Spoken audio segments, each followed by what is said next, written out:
Hola, buenas tardes. Bueno, gracias por estar ahí acompañándonos. Hoy, lunes, 19 horas, que subimos siempre nuestras charlas webinar. Bueno, hoy un tema súper de todos los días, la osteoartritis de rodilla, de cadera, cómo lo enfocamos, cómo lo tratamos en el consultorio, un tema de todos los días. Es un gusto presentar al doctor Javier Rosa, que es el jefe de la sección de reumatología de nuestro hospital italiano, a que nos dé esta charla que seguro va a ser muy importante para nuestra práctica cotidiana. Agradecemos al auspicio del laboratorio ELEA, que confía en estos encuentros docentes. Les recordamos, hagan sus preguntas a través de YouTube.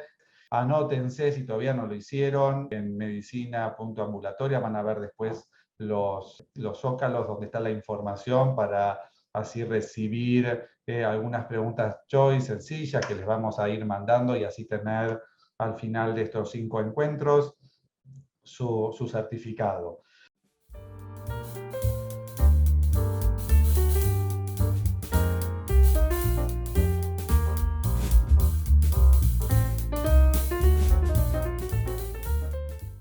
Así que bueno, Javier, mil gracias por estar aquí, se te ve completamente recuperado, estás a full, así que un gusto tenerte aquí en estos encuentros.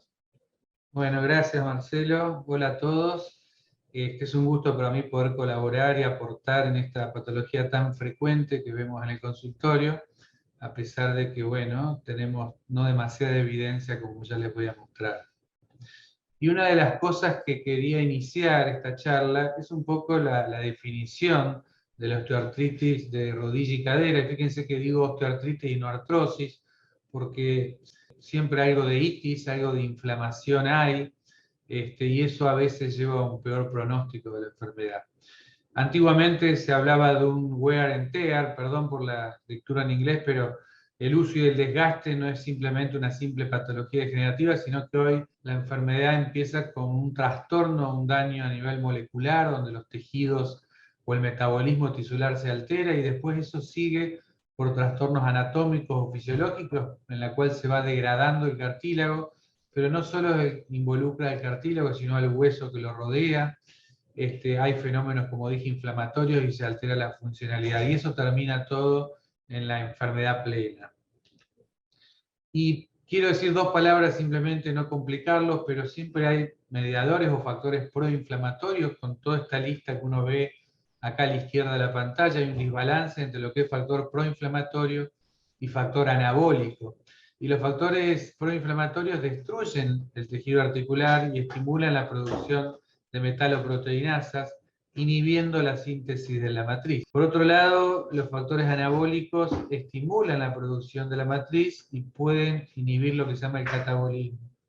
Entonces, todo este juego de factores proinflamatorios y anabólicos, este desbalance es el que lleva a la producción de artrosis, y como vemos acá están involucrados diferentes células que son por ejemplo, los condrocitos, los fibroblastos sinoviales o las células inmunes, células inflamatorias en la grasa periarticular y células óseas. Es decir que no está involucrado solamente el cartílago, hay daño ligamentario, hay sinovitis, hay inflamación de la grasa, se dañan los meniscos, se forman osteofitos y además hay cambios en la remodelación de la estructura ósea. No sé si, Marcelo, querés, digamos, partimos Todo de una esto. base fitopatogenia importante que es involucrar a varios tejidos, ¿no? Perfecto. Todo esto que vos estás comentando, obviamente, lleva en el transcurso de varias décadas, que va viendo este desgaste. Y la pregunta siempre que uno se hace, quizás antes de entrar al diagnóstico y esta cuestión, si en realidad con un trabajo tipo de actividad física puntual y eventualmente alguna dieta o algo de lo preventivo, ¿se puede lograr algo que retrasar esta evolución de deterioro o Bueno, degeneración. en realidad eso no, claro, en realidad eso todavía no se sabe. Obviamente que está fuertemente recomendado las medidas preventivas o no farmacológicas, pero lo que más quiero resaltar es que, como yo te mostraba, hay muchos cambios bioquímicos, moleculares, de interleuquina, de metaloproteinasas, y esto mismo sucede en las artritis. Sin embargo, ha sido bastante frustrante, sobre todo la terapia farmacológica, que no tiene la misma acción que la artritis. Es decir, que estamos frustrados en ese sentido, que la fisiopatogenia es bastante parecida, sin embargo, distintas drogas que han sido probadas no han funcionado bien. Yo Lo que quiero yo me mostrarte... imagino, yo lo que me imagino es que, a ver, alguien que hace alguien de personas comunes, no te digo un deportista de élite, sino alguien que hace una actividad física moderada, ya sea natación, bicicleta, durante varias veces a la semana, se mantiene en el peso, se mantiene, probablemente llegue en mejores condiciones que otra persona que fue muy sedentario, con sobrepeso, Bueno, esto es importante porque a la luz de nuestras recomendaciones con el paciente, quizás cuando es más joven, ¿no? Pensándolo en esto, a ver que vos estás de acuerdo. Sí, yo creo que es una medida coherente y práctica y creo que es así. Sin embargo, la evidencia científica a veces no apunta a una fase, como uno diría, preclínica de la enfermedad, porque en realidad muchos estudios en la cual han probado el bajar de peso o hacer distintos tipos de ejercicios, como vos mencionás, es cuando ya está instalada la artrosis. Pero en jóvenes es muy frecuente la condición de artrosis secundaria, por ejemplo, atletas de alto rendimiento o gente que tiene alguna patología genética que en la adultez aparece sintomáticamente, es justamente consecuencia de esa actividad vigorosa, esa actividad física. Pero ya te digo, la mayoría de los estudios son ya en artrosis instalada, entonces no podemos precisar cuándo es el comienzo de todo esto, pero sin duda que lleva décadas, ¿no? Acá yo te Exacto. quería mostrar algunos puntos sobresalientes de esta gran revisión de hace poquitos años, diciendo que la artrosis afecta a más de 240 millones de personas en el mundo y es la causa más frecuente de artritis, como yo te dije, osteoartritis y no artrosis. Que los cambios no son solo en el cartílago, y hay quienes dicen que la cosa empieza en el hueso subcondral, pero fíjense que involucra la membrana sinovial, los ligamentos, los músculos y la grasa periarticular, que eso lleva a dolor, rigidez y limitación funcional. Obviamente las personas a mayor edad, de sexo femenino, obesos, la genética y la injuria articular previa predisponen. Son gente con más comorbilidades y son más sedentarios. Y también esa actividad reducida, esa actividad física reducida, conduce un 20% mayor de mortalidad cuando se ajusta por edad. Cuando uno lo mira, el examen físico en una rodilla la ve agrandada, engrosada, y la cadera lo primero que se limita es una rotación interna, por ejemplo, que ya les voy a comentar. Siempre sospechamos y unos dicen que con la clínica y el examen físico uno nos alcanza, pero sin embargo nosotros en la práctica de consultorio lo confirmamos por radiografía, donde vemos la presencia de osteofito y reducción del espacio articular. Y los pilares del tratamiento, como dijimos, el ejercicio, perder peso, la educación. En cuanto a medicación hay poca evidencia, pero los AINES tópicos orales siguen siendo los de mayor evidencia. Las inyecciones intraarticulares de corticoides, ya vamos a ver que tienen su controversia. Hay quienes hablan de dolor neuropático y se pueden favorecer de duloxetina. Se trata en general de evitar opioides, pero hoy hay muchos ensayos clínicos prometedores que tienen la función de detener el daño estructural. Se llama efecto condroprotector, como distintos mecanismos como mencionamos ahí, y hay un gran avance en eso. Y cuando llegan a etapas avanzadas ya viene lo quirúrgico, donde hay disparidades raciales y étnicas en cuanto a la respuesta al reemplazo articular. Y siguiendo con esto, fíjate que un 30% de los individuos ya mayores de 45 años ya tienen evidencia radiográfica de OA de rodillas y la mitad de ellos tiene síntomas. Se dice que Este es un punto clave. O sea, que uno, viste, porque, a ver, hay como una suerte de disociación clínico-radiológica. La gente puede tener radiológicamente algunos cambios, pero clínicamente no tanto, y viceversa. O sea, radiológicamente puede tener cambios leves, pero clínicamente a él le afecta. Y ahí viene un poco la situación del intercambio o el consenso con el paciente de cuál va a ser la estrategia de manejo. Es así como vos decís, porque realmente eso lo vemos en la práctica. Hay gente que tiene muchos cambios radiológicos, a lo mejor tienen poca sintomatología y viceversa. Por ahí eso se da, la correlación clínico-radiológica por ahí es más en cadera que en rodillas. En rodillas, en caderas muchas veces vemos un dolor inguinal que correlaciona bastante bien con el hallazgo radiológico. Fíjate que se habla de un 10% de una A radiográfica sintomática de cadera. Nuevamente, en rodillas, como dije, más en obesos que en no obesos, y hay cifras que así lo demuestran. El trauma articular previo es muy importante, la ruptura de ligamentos cruzados, fracturas de tobillos, le da un 12% de mayor riesgo adicional. También en mujeres más que hombres, también se vio que los síntomas y el daño radiológico es mayor en mujeres. Lo mismo pasa en cadera, aunque menor. Y sí, en cadera es importante que algo que siempre nos fijamos, por ejemplo, las displasias de caderas o lo que se llama el impingement femoroacetabular, son dos causas importantes en jóvenes que en la adultez presentan OA sintomática secundaria. Pero este es un También, punto de displasia de cadera.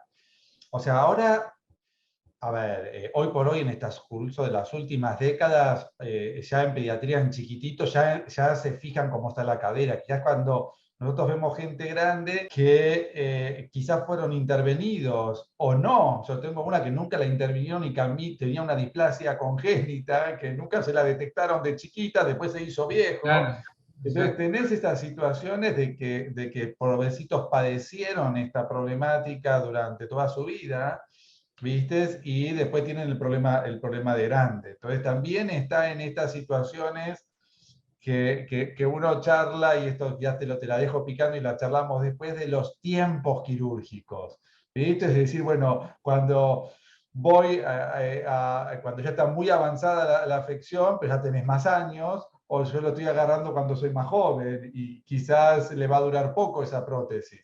Pero como claro, para tenerlo en juego y lo charlamos después cuando veamos bien el tema. Y otro tema perfecto. del diagnóstico, a ver qué te parece a vos. Nosotros vemos muchísimo en el consultorio que también está aparejado con el tema de la osteoartritis, como vamos a llamarlo así, del término formal, que también trae aparejado inflamación de algunos ligamentos, como después te dice me duele, y vos la vas a ver, tiene una rodilla, por ejemplo, deformada, y en realidad tiene un dolor en la cara interna de la rodilla, y es una tendinitis de la pata de ganso. Ahora te voy a dar un ejemplo de eso y cómo nosotros, a través de las imágenes, nos ayuda mucho en el diagnóstico diferencial. Quería cerrar. Exactamente, exactamente, como para no decir que todo es la osteoartritis en el dolor de la Exacto, rodilla, del que tiene osteoartritis. exacto, exacto. Para cerrar esta revisión, fíjate que todo esto conduce a mayores costos, mayor mortalidad, se habla de un 20% de mortalidad, y lo que te nombraba de las comorbilidades, porque son pacientes que tienen menos actividad física, tienen más toxicidad por uso de medicación y tienen un fenómeno inflamatorio por citoquinas, como yo te mencionaba. Esta es la peor situación cuando uno hace una evaluación en un paciente, la desalineación, el famoso gen uvaro, cuando se va hacia el desvío de carga medial o gen uvalgo hacia afuera, y la desalineación como evento primario es la que aumenta la progresión de esta artrosis. Es decir, que tener esto nos confiere un peor pronóstico, son los que peor les va, y son los que terminan rápidamente en una cirugía.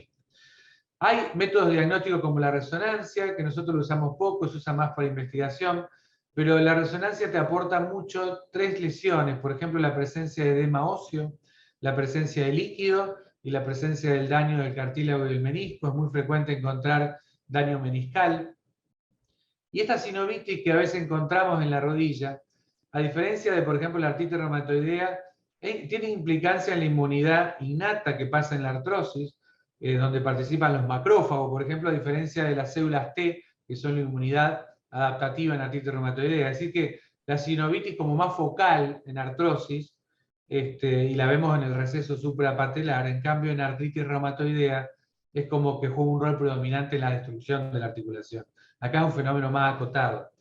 Te Pero hago una nosotros usamos pregunta, mucho... Sí, Javi, te hago una pregunta volviendo a la diapo anterior.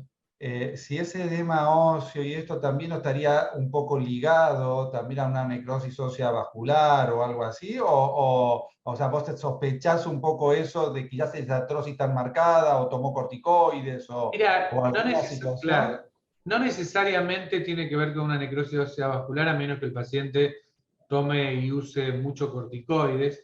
El edema óseo es algo inespecífico. Hoy vos te golpeás la rodilla y te hago inmediatamente una resonancia y te va a dar edema óseo. Es como una inflamación del hueso. Pero sí es un predictor de daño también, de erosiones, y puede promover o pronosticar, digamos, una peor evolución de daño estructural. Yo creo que todas estas imágenes, y acá volví a la ecografía, que nosotros hacemos mucha ecografía, sirve mucho para el diagnóstico diferencial. Y las lesiones elementales ecográficas en artrosis, además de tener líquido, la presencia de derrame, y a esos pacientes les va peor, puede haber protrusión del menisco, puede haber presencia de osteofitos, podemos detectar un quiste de Baker en región posterior. Todo, mientras más cosas uno encuentre, peor le va al paciente. Y quiero mostrarte dos situaciones de la práctica. Por ejemplo, este es un paciente mío de 65 años que yo sé que tiene una artrosis de rodilla clínicamente y por radiografía, pero él, como vos dijiste, consultó por un dolor en región anterior y cuando le hicimos la ecografía vimos que tenía una bursitis infrapatelar con una entesitis de la inserción distal del tendón rotuliano, es decir, una entesitis o tendinitis distal. Es decir, que era otro el motivo que a este paciente le dolía.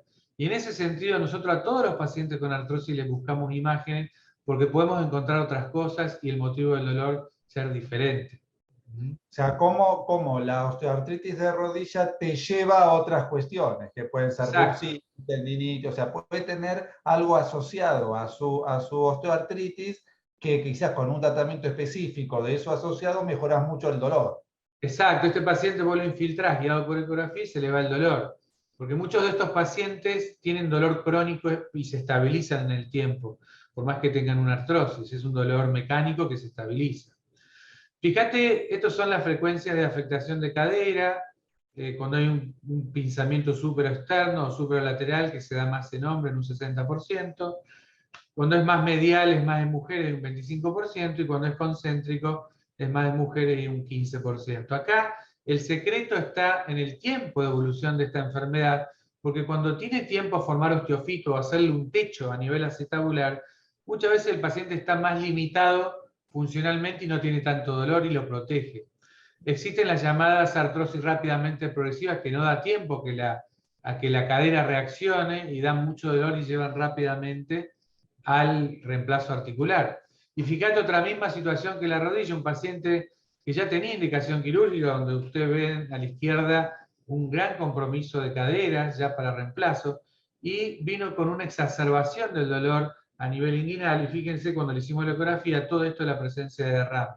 Esta paciente la infiltramos bajo eco y mejoró, y fue diferente al dolor mecánico habitual que ella tenía. Es decir, que de esa forma creo que las imágenes nos van a servir mucho, ¿no? Estos son un poco los síntomas y síntomas, buscando el diagnóstico. Acá la que da es un dolor de tipo mecánico, con menos rigidez que una artritis reumatoidea, generalmente de 30 minutos, algo que sea muy avanzado. Hay inestabilidad, inseguridad, alteraciones de la marcha. Y acá puede haber una deformidad dura u ósea o tener un proceso inflamatorio y tener una tumefacción articular.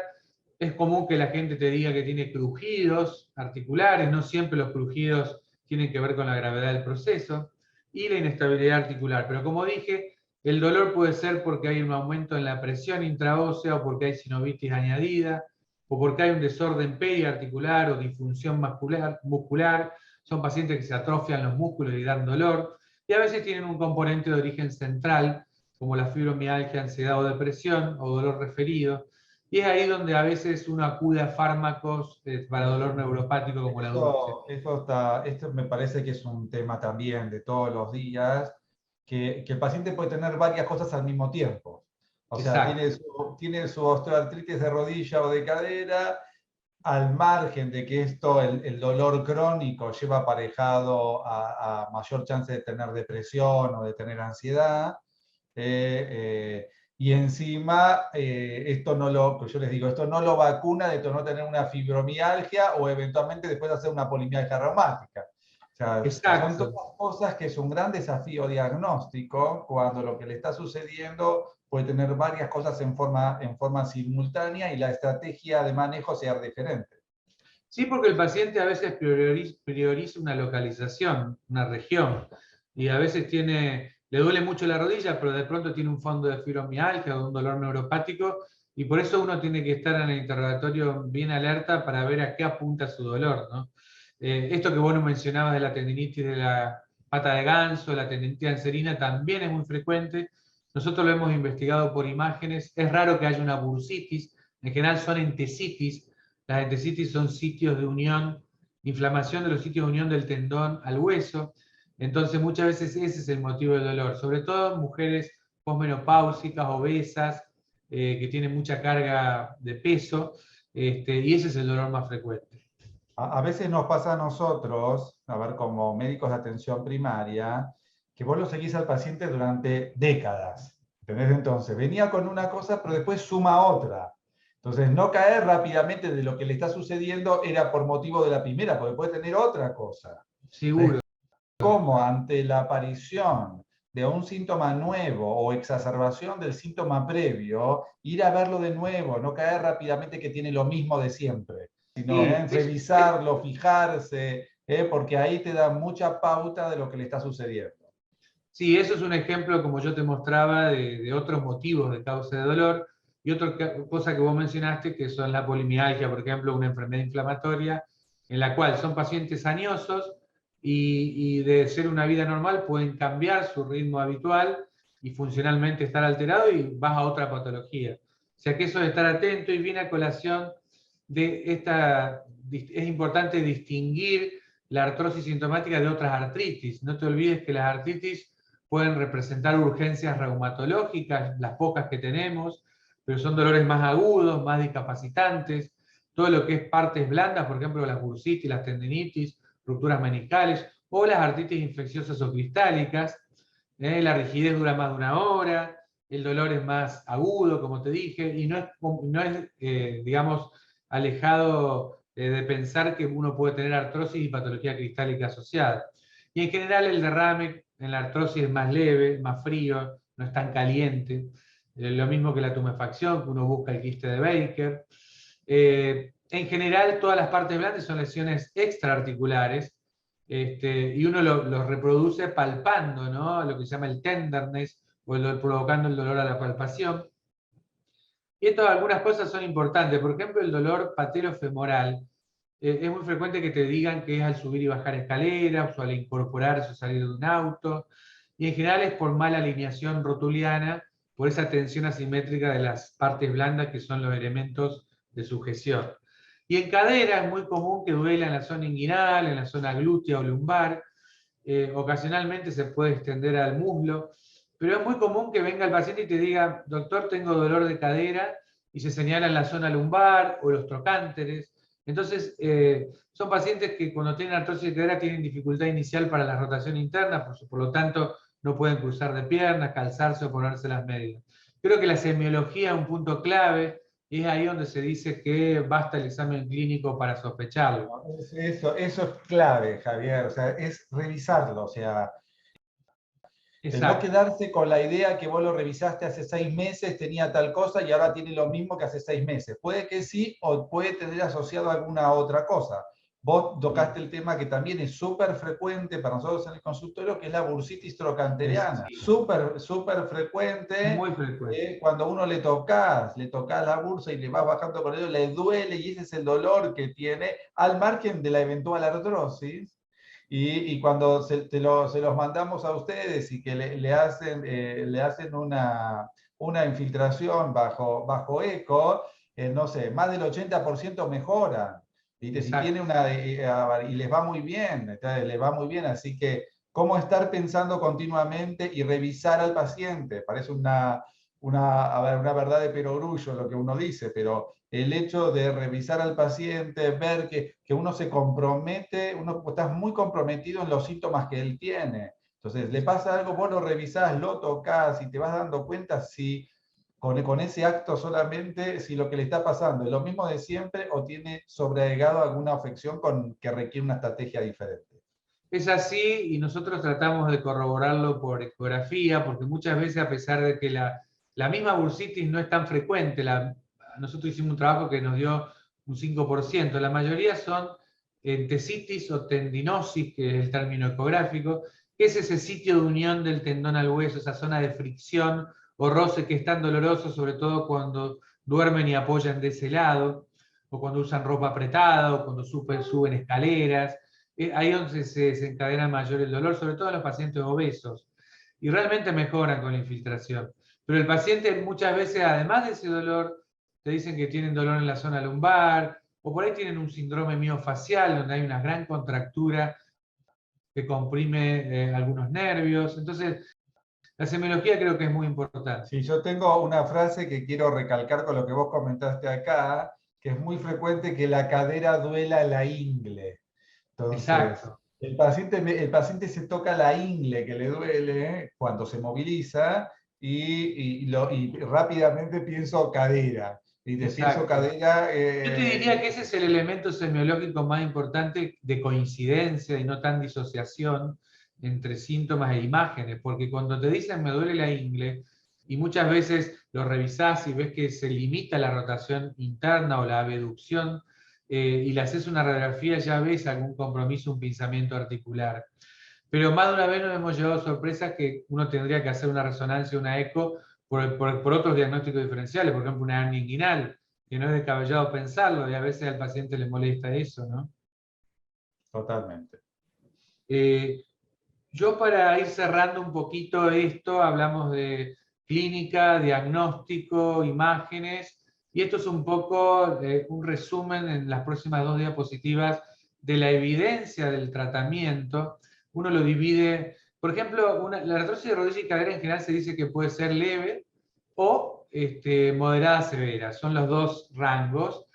Muchas veces en el compromiso leve con medidas no farmacológicas basta y alcanza, y alguna medida sintomática.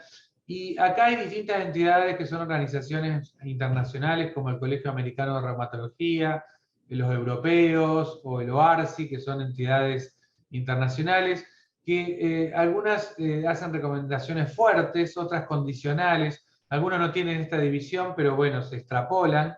Pero fíjate vos que obviamente fuertemente recomendado es la pérdida de peso en aquellos que están en sobrepeso u obesidad. Los programas de automanejo con educación, educar en posturas, en ejercicios físicos. Se recomienda mucho lo que es ejercicio aeróbico, sobre todo más en rodilla que en cadera hay mucho más evidencia, y sobre todo los ejercicios en el agua, que evitas la gravedad. Parecería que cuando están con mucho dolor, y esto es una artrosis severa, moderada severa, donde el dolor ya no es tan intermitente, sino más persistente, parecería que les ayuda más los ejercicios en el agua que los ejercicios en tierra, digamos. Y todo lo que es Qué ejercicios suerte, isométricos o combinación de Javi. ejercicios, Javi, ayuda. qué suerte ahora que ya abrieron las piletas y pueden volver Sí, a hacer aquagym y pueden volver, eso te da, a ver, hasta como vos tocaste antes, el tema del estado de ánimo, del tema, todo se va ligando, que es lo que vemos con los adultos mayores. O sea, el dolor crónico y el estado de ánimo van de la mano. El hecho de poder hacer una actividad que encima la pasan bien, con música, con otras personas, que después toman un cafecito. A ver, todo hace al impacto en cuanto a la mejoría que nosotros tenemos que estimular mucho. sí. Una cosa que también te quiero decir es que aprendemos mucho de los pacientes, porque por ahí uno como médico desconoce un poco otras técnicas como yoga o tai chi, que uno por ahí no lo conoce a fondo y realmente el paciente te lo cuenta, y hay gente seria que lo hace. Y por ejemplo, OARSI, que es una organización internacional, lo recomienda muy, muy a favor, lo mismo que los americanos. Es decir, que me parece que puede contribuir, sobre todo cuando hay un componente tensional también o de ansiedad Pero y todo eso. te cuento, Javi, a vos y a nuestros oyentes, que este año introducimos Tai Chi por vía Zoom.